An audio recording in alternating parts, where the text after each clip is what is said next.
माझ्या नवऱ्याची बायको या मालिकेत गुरुनाथ आनंदला सांगतो की राधिकाचा बदललेला लुक माझ्या मनात घर करून गेला। गुरुनाथच्या बोलण्यावरून आनंदला लक्षात येतं की राधिकामध्ये होणारे सकारात्मक बदल आणि तिचा अटायर गुरुनाथला आवडू लागलाय। अथर्वनी शाळेच्या एका क्राफ्ट प्रोजेक्टसाठी लाकडाचं चॉकलेट बनवलेलं असतं।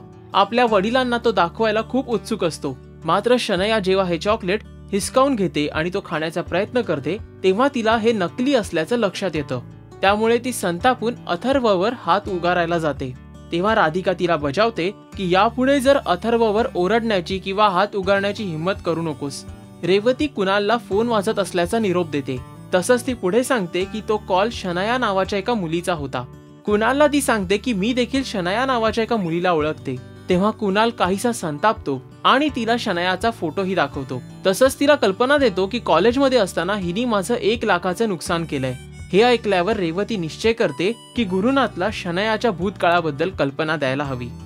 कुणालने शनयाबाबत केलेल्या गौप्यस्फोटानं रेवतीला आता कळून चुकलंय की याआधी शनयानं अनेकांना गंडवलंय। त्यामुळे आता याचे काय परिणाम होणार हे येणाऱ्या भागांमध्ये पाहणं खूपच महत्त्वाचं असणार आहे।